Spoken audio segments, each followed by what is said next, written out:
Okay. So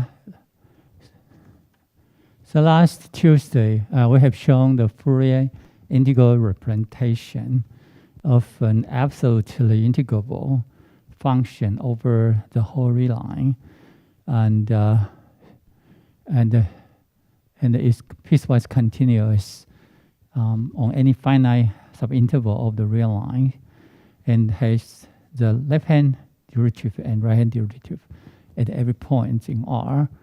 Okay, so this is the Fourier integral representation. All right, and here the integrand of this integral consists of two parts. One is AW times cosine WX, the other is BW times sine WX. And AW is this integral, okay?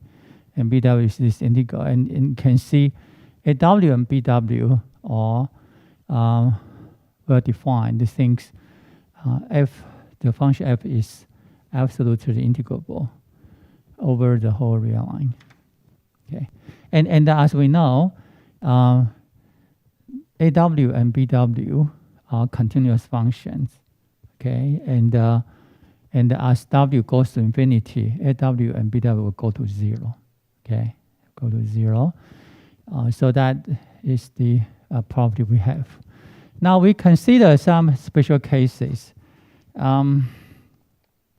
So if f of x is an even function,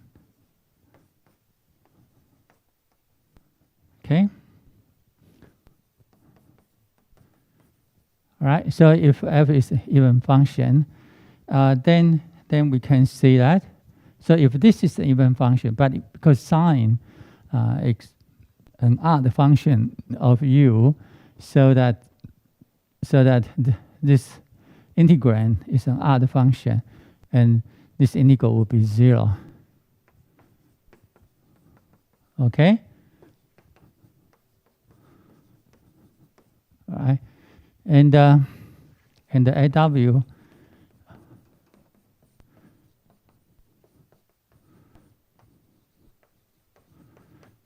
now, because the cosine function is an even function, so the integrand becomes to be an even function, and so the integral, okay, can be replaced by this integral, okay, from 0 to infinity.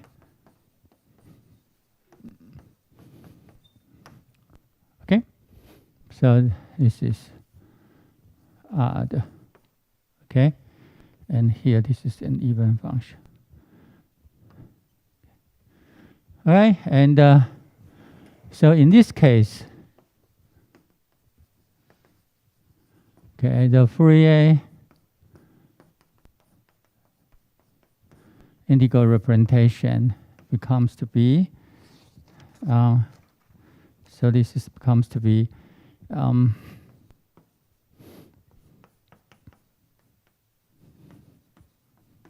right? This is simple representation. Okay, and if f of x is an odd function on R, okay, then AW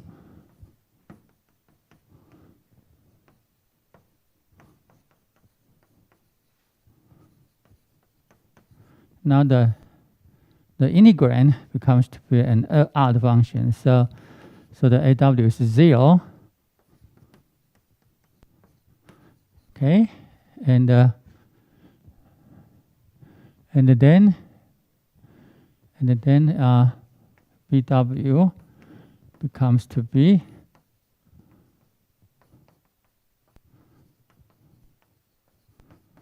so that the integrand becomes to be an even function. And so we have this one.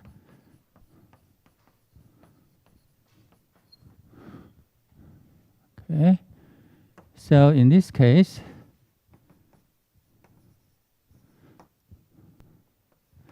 the Fourier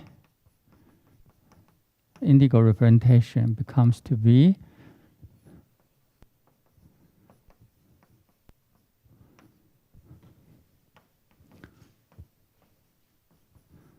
okay. So we have those results. Okay, so they are just very simple extensions. Okay. Now, and later on, we will need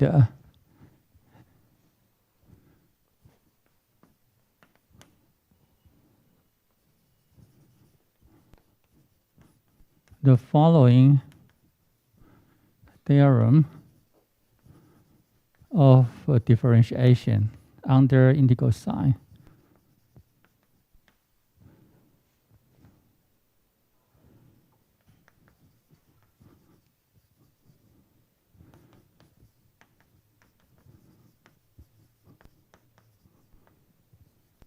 Okay, so I will state that in a theorem. Okay, and give reference in the lecture notes.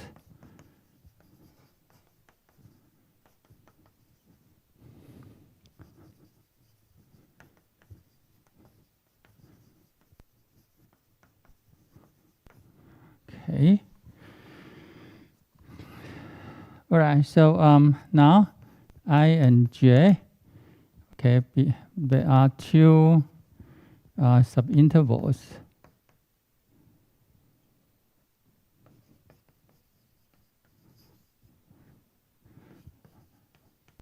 Which may be bounded or unbounded.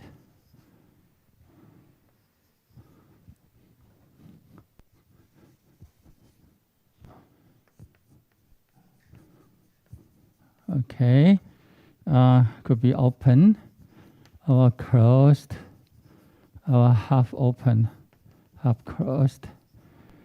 Okay.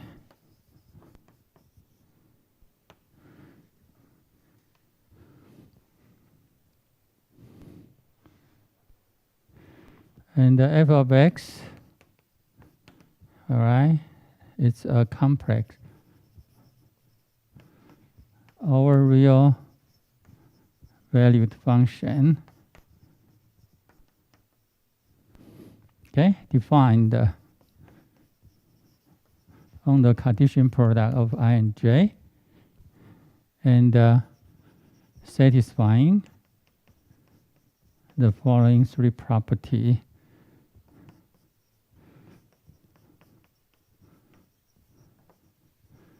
So I say following three conditions. One,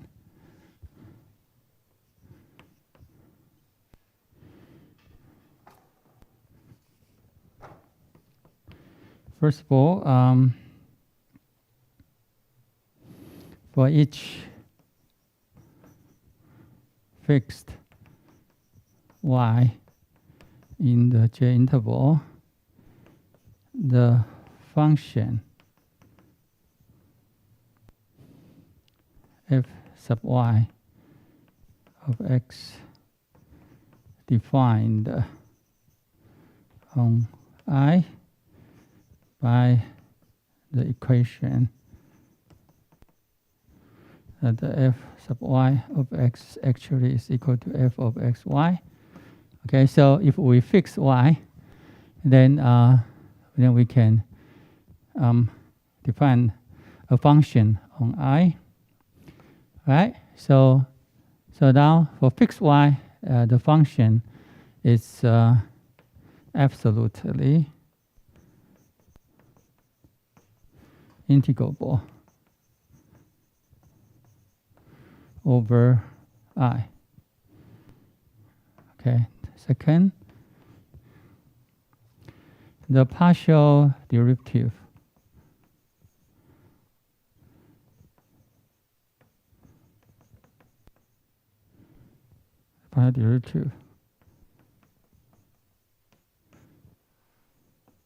with respect to y, okay, exists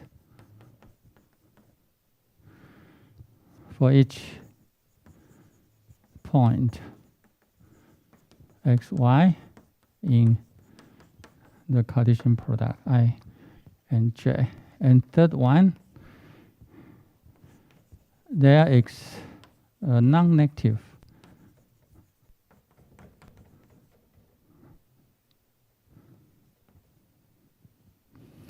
function g of x, right? So this non-negative function,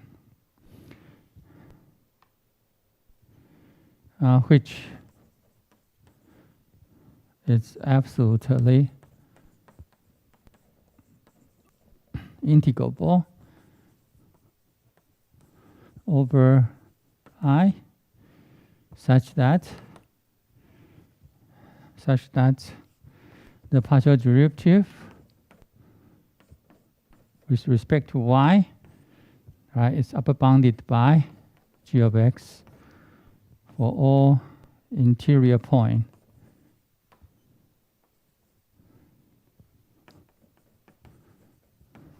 of I Cartesian product with j. So integral point means that excluding the boundary points. Okay, so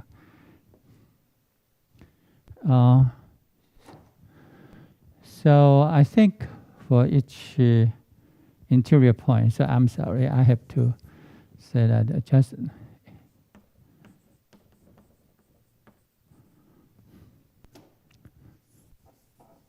sorry.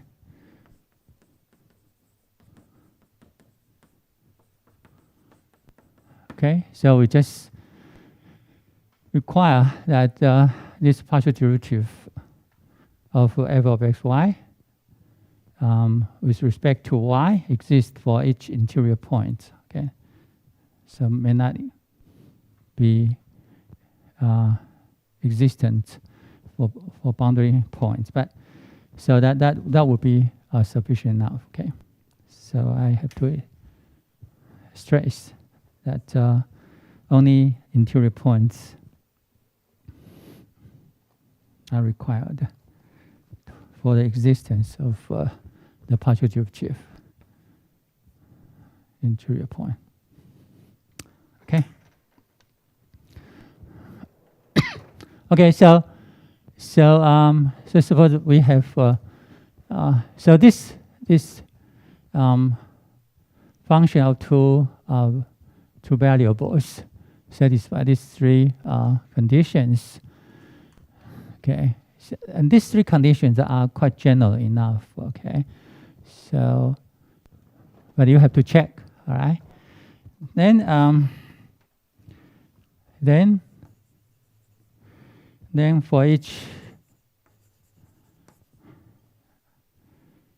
fixed y in J, this partial derivative is absolutely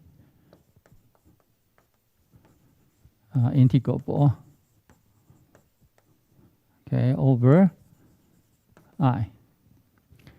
Right. So if we fix y, then this partial derivative becomes to a function of x, and we are, and then our one of the conclusions is that this partial derivative is absolutely integrable over I. And the function, so that we can define a function defined by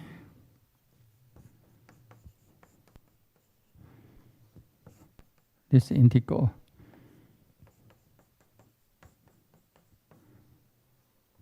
And that the function defined by, so this is because that for each fixed y, the function is absolutely integrable, right? So this integral exists, so we can define this function, right? So this function is well defined because of A, right?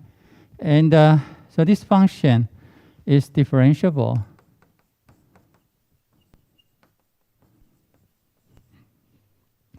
at each interior point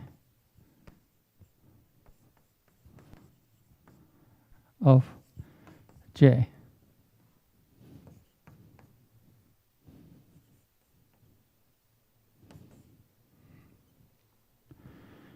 Okay, and with the derivative given by the formula,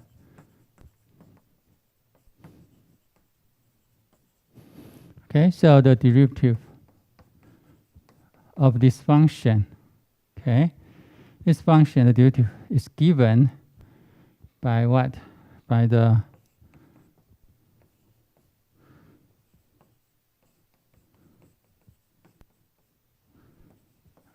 by the integral. Okay, and the integral exists because that the positive derivative is absolutely integrable over I for each fixed y. Okay, right. And what is that? This is dy and integral over.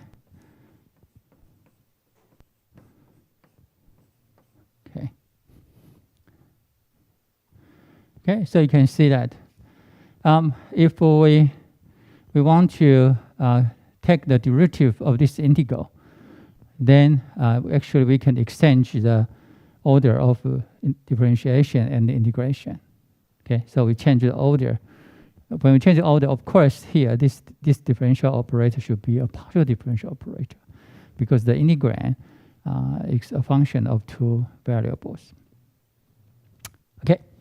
So that this is okay. This is okay because you have to check that the kernel, the function f of two variables satisfy these three properties. Okay, so the first property is required such that this capital F function is well defined. Okay, and the second that the existence, all right, you have to have the existence, right, for the interior point. And the crucial point is the third part. It should be dominated by, so the positive derivative is dominated by a non-negative function g of x. And this g of x is absolutely integrable over I. Okay, so you have to check, all right. All right, so you see in this section, I have given two general theorems. Okay, I'm sorry. One is to give you the condition that how to iterative integration can change the order. Okay, you can change the order between two double integrations. Okay, and the second one is here, is that you can change the order of differentiation and integration. Okay, differentiation integration under certain general properties. Any questions? All right. So if questions, then we will go to the next section. So we will talk about Fourier cosine and Fourier sine transform.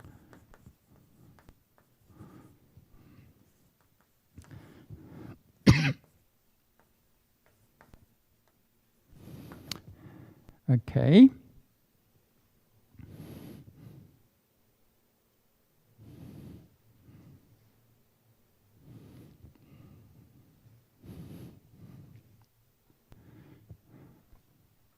All right.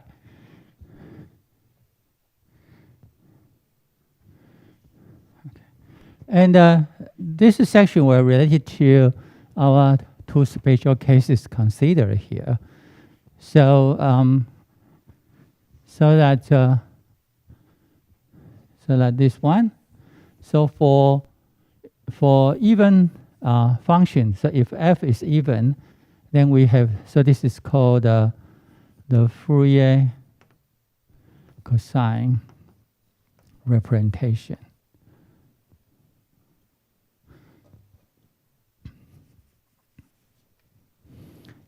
So this is Fourier cosine integral representation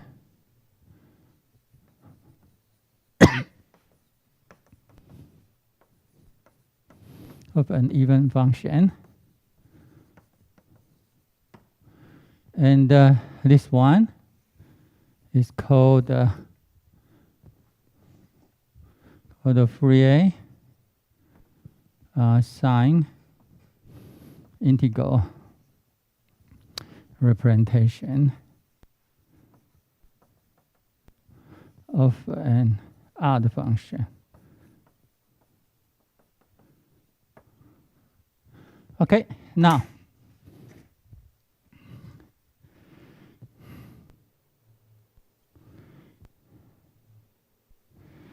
okay, so in this section we will use Fourier cosine and sine integral, all right, to represent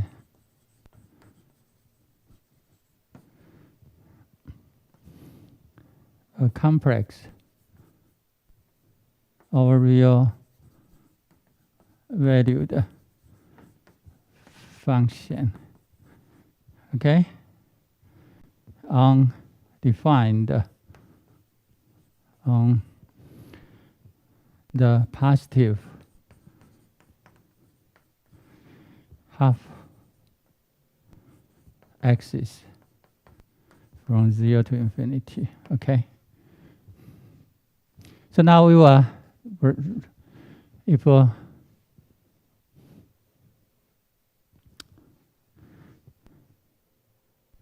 okay, so you let f of x be an absolutely integrable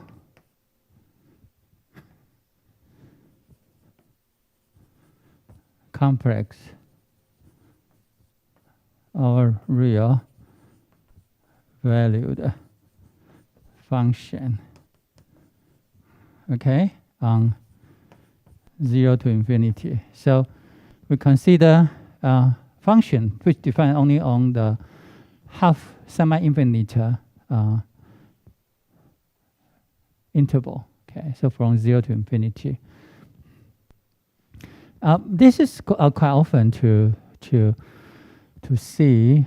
For example, in circuit theory, we usually consider a circuit starting at time 0. Okay, and so you put some initial conditions. For example, the capacitance, inductance at time 0, right, of a circuit. And then you want to know the voltage or current, okay, as a time function, right, starting from time 0. Okay, right. So this is quite often to see.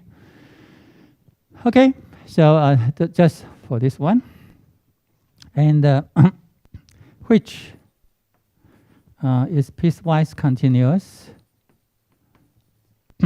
on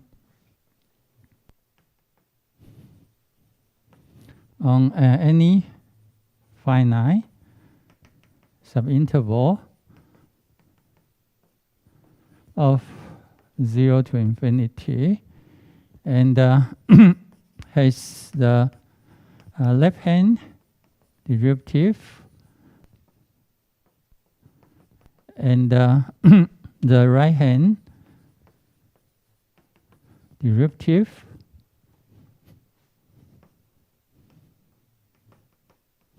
at every point in the semi-infinite interval. Okay, so this is our target, right? And so now we recall that in section 11.2 we consider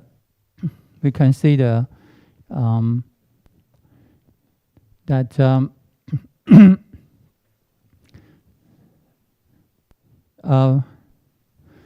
functions which define on finite cost interval from 0 to L, right?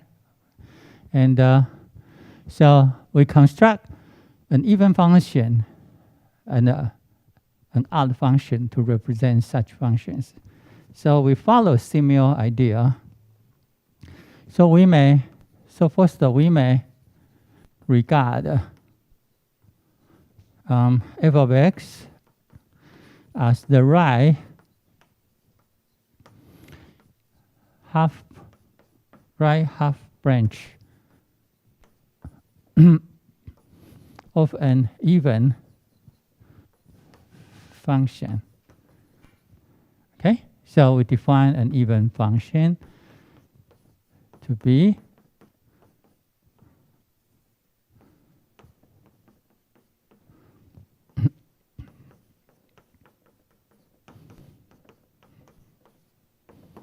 okay, so we may define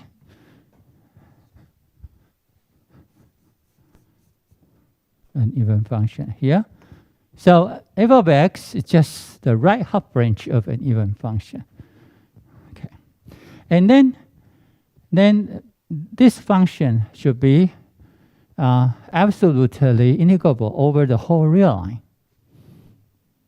such that this even function is piecewise continuous in any bounded and any finite subinterval of the whole real line, and has left-hand derivative and right-hand derivative at every point, all right, in the whole real line. Okay, so this one should satisfy everything we required here. Okay, for the even case. Okay. Okay, and so that.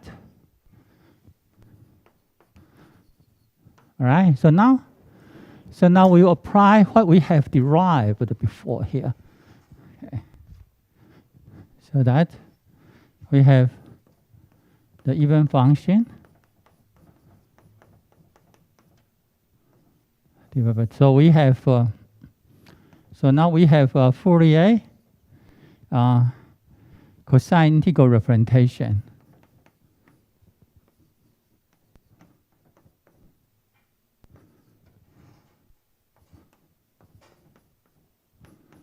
All right. So this is good for all points. All right. On the whole real line. Okay. So you can see. So we have Fourier with, all right, so with AW, so AW would be from 0 to infinity FE U cosine of U du. Okay, but as we know, when U is in this interval from 0 to infinity, this even function is just equal to original function we define. So that would be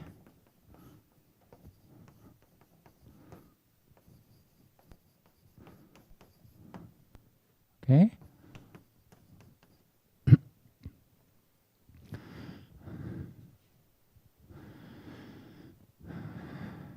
Right, and this is good for everything here, right? So that so this implies that f of x plus f of so if we consider x, which is just in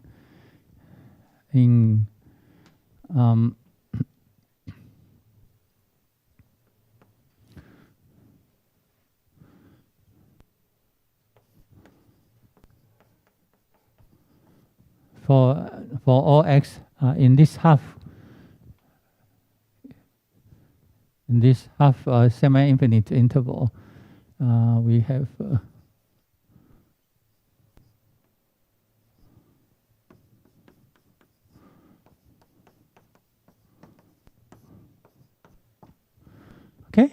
So now we have such a, you can see this is the Fourier cosine integral representation. And the AW, you can see it can be computed by using this function f of u itself.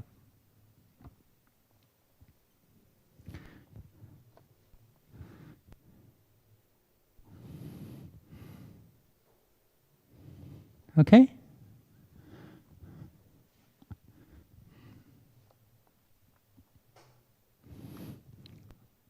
So we see that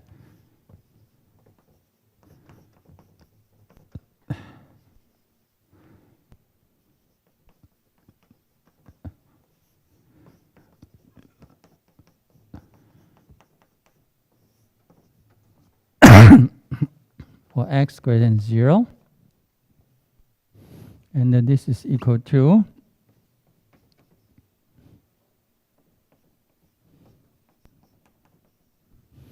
right, and maybe for here, sorry. Okay, but when x equal to 0, we know, and also we know that Fe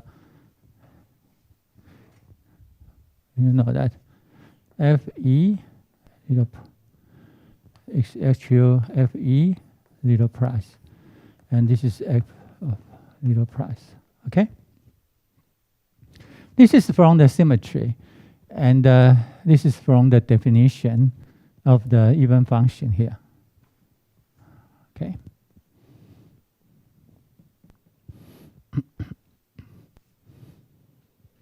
For the even function, the left-hand limit and the right-hand limit at the x equal to 0 are equal. Okay, they are equal, right? From this definition. So, and this is equal to the right-hand limit of the function f at the x equal to 0. So that from this average, we have this result.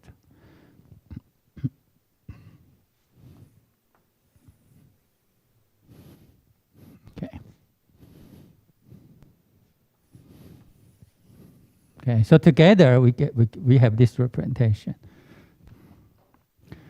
Any questions?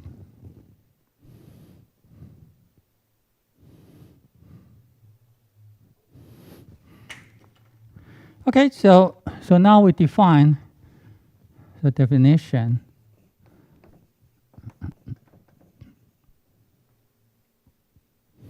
(11.8.1) The Fourier cosine transform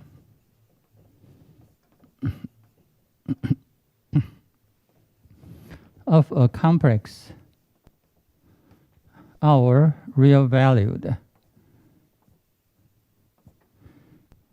function f on the semi-infinite interval from 0 to infinity is defined to be, so that the notation is here, cosine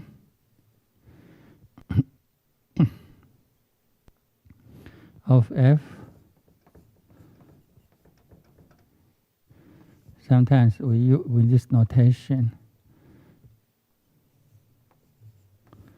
Okay. So f sub c means cosine head. Okay, is defined to be square root of 2 divided by pi, and infinite from 0 to infinity f of x cosine. So I will use f u cosine w du. Okay, for all w equal to 0.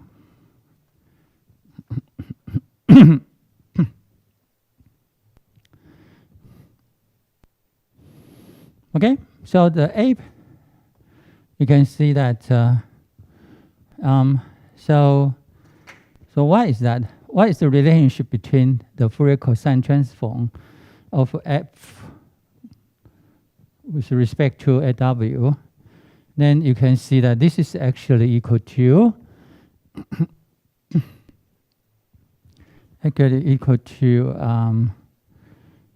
so this is the square root of pi divided by 2 AW. Okay. Yeah. Okay. The reason you will see why I put a square root here. Okay.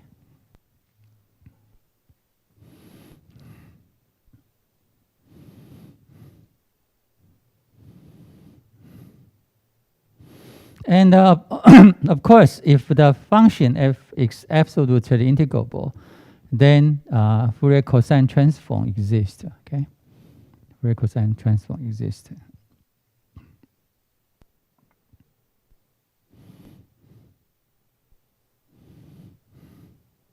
Okay.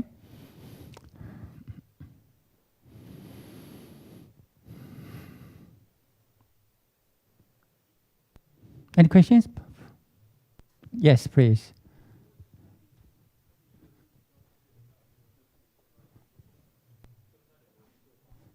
Oh, yeah.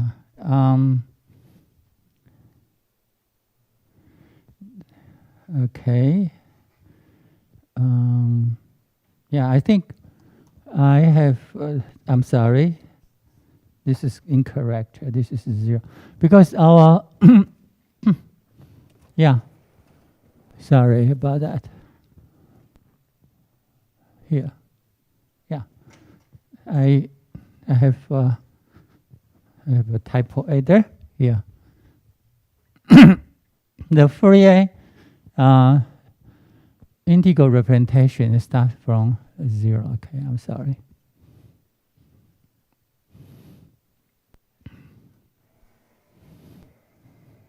Yeah, thank you for the correction. Okay.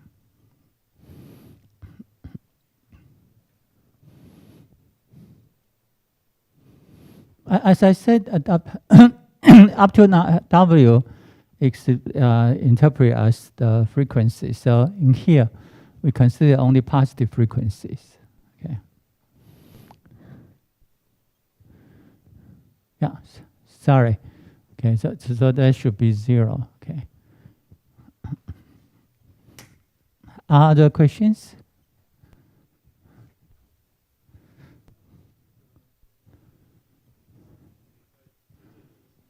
Oh, we know this is just a to rewrite AW. Okay, because AW always exists, right? Okay.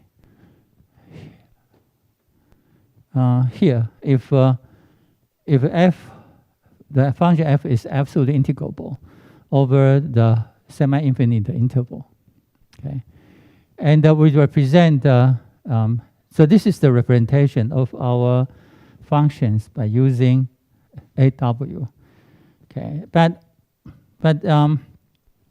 we want to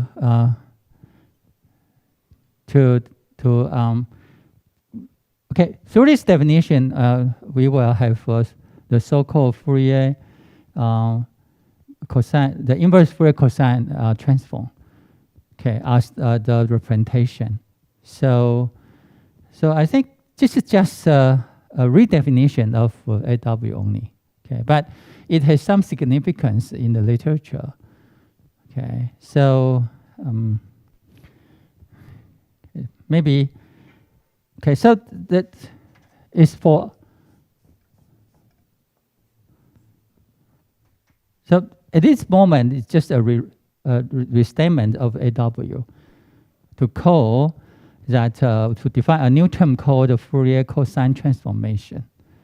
Okay, of a function defined on this semi-infinite interval. So just a definition you can at this moment Okay, and you can see by this definition, you see that the Fourier cosine transform is just a scalar multiplied with the AW defined here.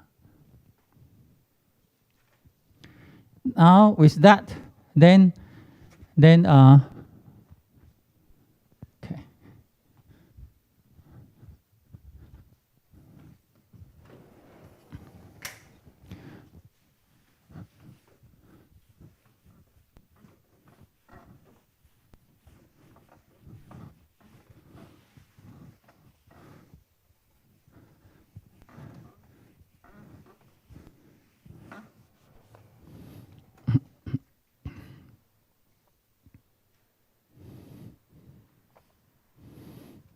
So now we have the following theorem, right? It's a consequence of the Fourier integral theorem.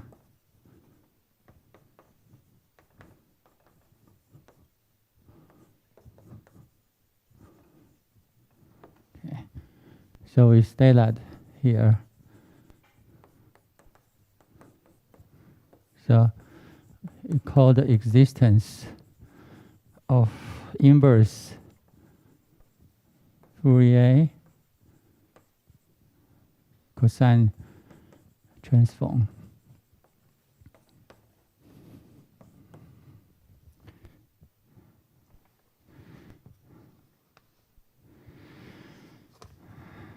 All right. So we let f be an absolutely integrable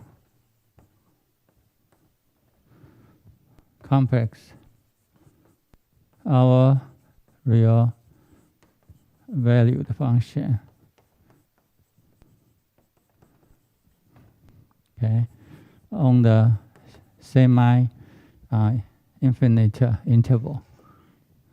Right, and Fc, which is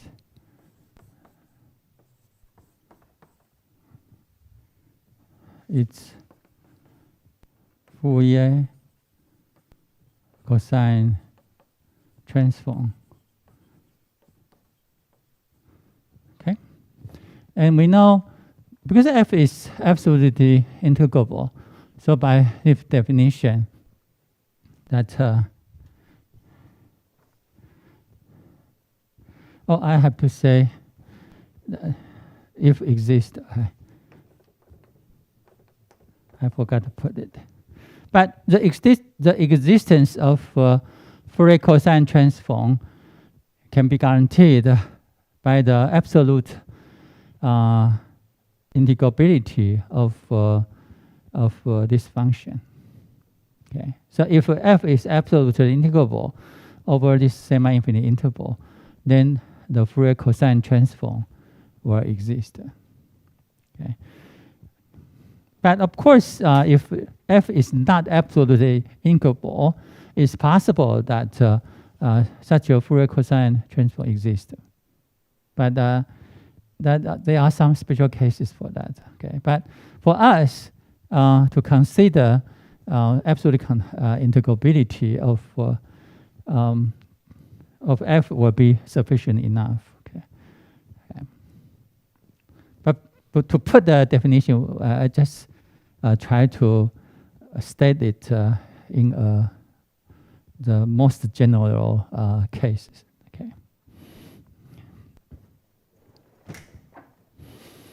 Here, okay.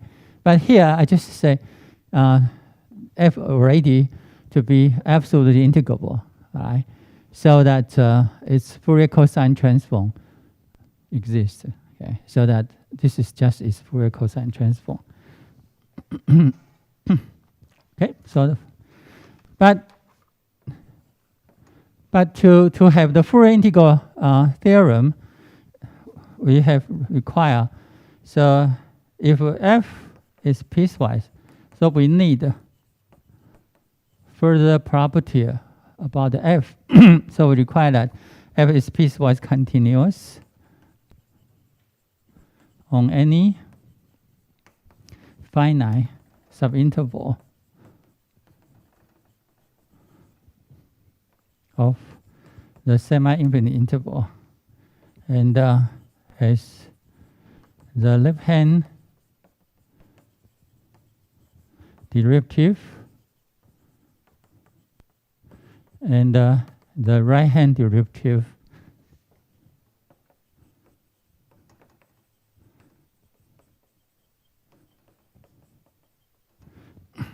at every point. Okay, in the semi-infinite interval. Then, so if in this case, then f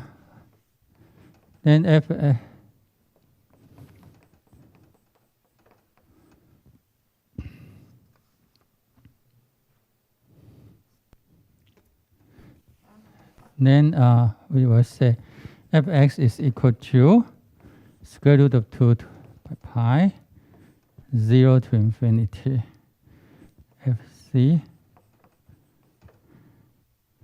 cosine theta for all x in 0 to infinity, right? So except except at points x0 where f is discontinuous. Okay, so we have this, right? And then there the value of the integral, okay, equals the average of the left hand and right hand limit if x0 is greater than 0, and finally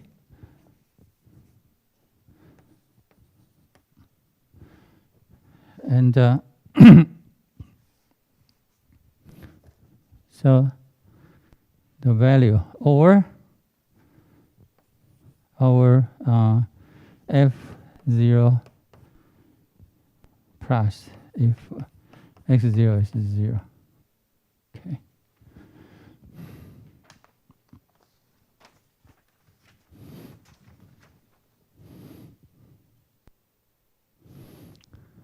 Okay.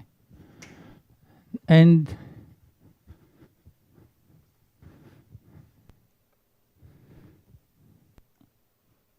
so you can see that this is the statement that we have here. So when you look at here, we put the same scaling factor, right? Square root of 2 over pi. So you get the symmetry. This is square root of 2 over pi here. So first of all, you take the Fourier cosine transform of the function f, okay, by this formula. So you have this one. And this is f of u, right? And this is cosine w here. And you can recover the function, the original function, okay, with the same formula, but instead of f of u, you put f hat sub c of w, right? So you put the Fourier cosine transform over here, and then you can go back to the original function.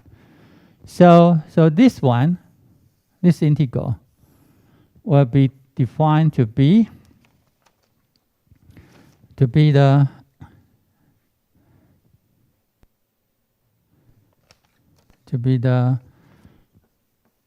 inverse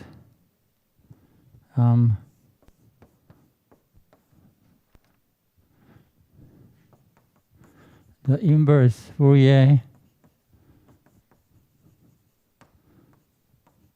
cosine transform.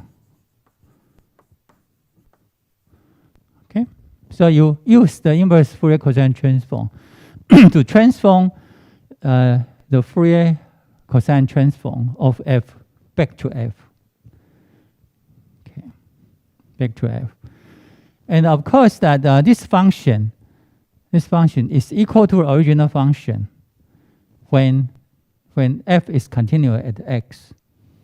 But if the point x is the point that f is discontinuous, then of course that the value of this inverse Fourier transform is different from that.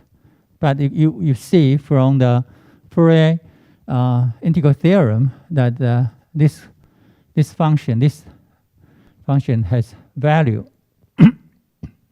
just the average of these two limits. Okay, and if at x0, if at 0 the f is discontinuous, then you have the right hand limit of f at x equals 0. Okay, so you have the representation here. Okay, any questions?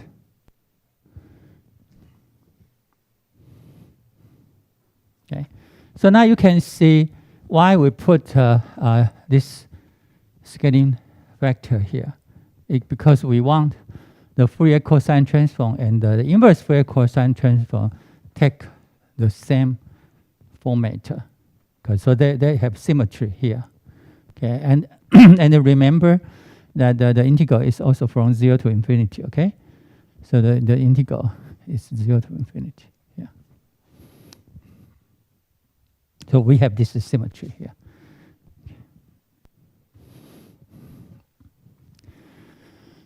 Any questions? Okay. So if no, then we take a 5 minutes break.